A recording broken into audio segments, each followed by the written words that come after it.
the extreme Southwest, right smack in the most dangerous place in the world, men pursue an age-old quest to find gold. Armed robbers steal $8.5 million worth of gold from a mine refinery in Mexico. Tonight, new warnings that an Islamic military group might be gearing up near the Mexican border for a terrorist attack. We're going to build the wall. We are already starting the wall. Un muro que es puro tiradero de dinero, un muro que no sirve para nada. Pues mira, Trump, toma. I staked my first mining claim when I was 12 years old. Since that time, I've staked over 2,000 mining claims. I have blood, sweat, and tears invested in this mine, and I will not quit. Border Gold is a show about mining in the desert Southwest. We have so many challenges. First of all, it's the heat. The heat creates so many troubles for our equipment. So everything just starts to fail. The transmissions fail, hydraulic hoses fail, and so when everything's failing, nothing's running. And then, in addition to the heat, you'll have a monsoon come through, and now you have flash flooding. All kinds of dangers you can't even think of. Dust storms, rattlesnakes, drug runners, border crossers, it's just crazy. Everything's against us here in the desert. My ultimate dream is to put the jackpot into commercial production. I'd like to say that failure is not an option, but it's looking like a possibility. With Panos in financial distress, Panos decides to broker mines in Mexico. I went down there on a little exploration trip, took some samples, talked to the locals, and decided that it might be a viable place to mine. Before making their way into Mexico, they seek the advice of Zach Taylor, veteran U.S. Border Patrol agent. The police are not your friend. The government is not your friend. They are an added expense. Zach Taylor, he's a retired Border Patrol agent. He's worked the southern border for most of his life. And, we're looking at going down into Mexico to expand, our mining operation and to educate the locals down there on mining as well. But there's a lot of scary factors going into it. There's a lot that we needed to learn. So we met up with Zach so you can kind of educate us on his experience and let us know what to look out for. So. Yeah, the Sinaloa crime cartel, the drug cartel is right there operating in that area where we're mining, and we have to be very careful. And down there we don't have much protection. On this side of the border, right? Yeah, on this side of the border, naturally, this is how we would protect ourselves. But when you go to the southern side of the border, the only way you can protect yourself is to maybe pull out some cash. That's all you can really do. That's it. Cash and fists. That's it. So he brought up a lot that really kind of made us nervous because there's a lot of crooked cops down there. You've got ISIS building camps just south of the border, working on infiltrating the United States. And, they want to kidnap us, use us for ransom or whatever, make videos out of us. So at any rate, he brought up a lot of very valid concerns, things that we needed to watch out for. And unfortunately, there's not a lot we can do to protect ourselves. No.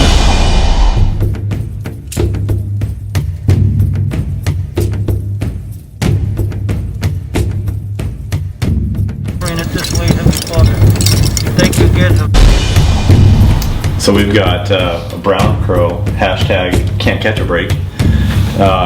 Basically an Indian priest coming out, because it seems like we have curses on our mind there.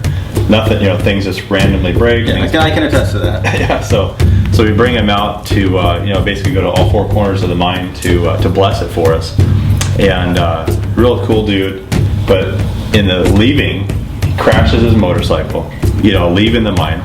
And then he gets back on the road, blows a tire, and literally can't catch a break. Right. Well, that's what happens when you bless a cursed mine site, I guess. Right. You get attacked after you do the blessing. He took the curse on. Exactly. Right.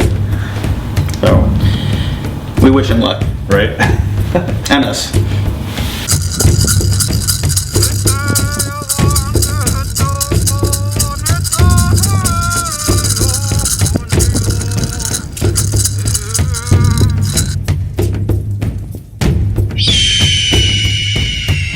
We got Joe Frasca, aka Billy Bob Thornton. He's new to the team. We just I don't know where the guy came from, but I don't know either. He's got good character, and I think he'll be a great asset to our team. We're trained up on equipment, and just to see where he fits in. Kind of looks like Billy Bob from Sling Blade.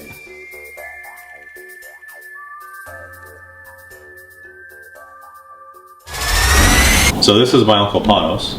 And this is my nephew Sean.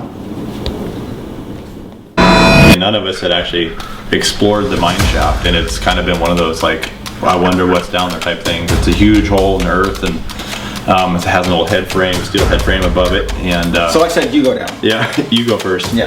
So we did this deal where we dropped a string with a weight on it, and or it was actually a measuring tape. It was a measuring tape with a weight on it, and dropped it down there. It's like 110, 120 feet.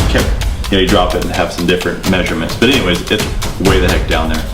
And so, so what was interesting is the shaft can tell us a little bit of history about how they were mining at the property, and that could maybe give us clues as to what we should do, where to look and things like that. So we ended up venturing down in there one at a time, one guy before the other, and it's constructed I think it was secure in its time, but it's been sitting there so long it's kind of broken down. There's wooden platforms and they're all weathered and whatnot. So anyways, you go down a little wooden ladder, like 100-year-old wooden ladder, and very, very scary. Yes. Very sketchy. Unstable. Very unstable. And while you're climbing down the ladder, you have the rest of the shaft is just right there next to you. So if you fall off the ladder, you're going down 100 feet to the bottom. And so anyhow, we get to the bottom. It's one ladder after the next. It's pretty intense. So you get to the bottom, and we've got ammonium nitrate, bags of ammonium nitrate sitting right there at the bottom. So from the turn of the century, yeah, they were making their own dynamite. Yeah, so no one's been down there for decades, it seemed like, but it was very interesting. And what we found out was that they were mining the placers at the bedrock level. So there's 110, 120 feet of actual placer material. Yeah.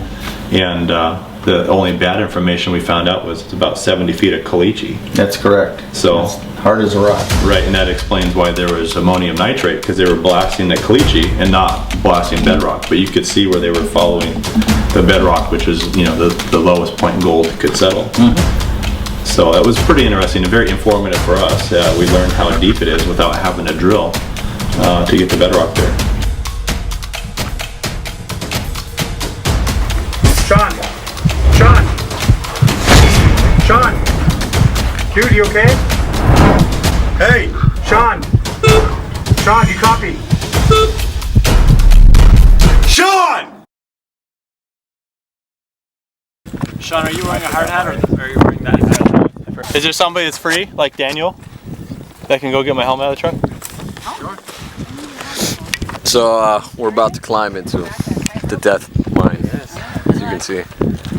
Well, if you die, guess what? Your burial will be easy. Just a couple inches of dirt on you. You got more than humane burial. That's actually cool because no one will have to pay for that crap. 110 feet. There you go, built-in grave. So, as you guys can see, very precarious here. Very dangerous. We can say anywhere from 400 years to, if it was Spanish, it could be 400 years ago that they started it. We don't know. I don't have the history of the shaft, so This is not 400 years. No, I know this isn't, but I mean, somebody could have started this shaft before. Sure, exactly. And then, modern guys came in and expanded it. It could have started. I can say it could have because I don't know.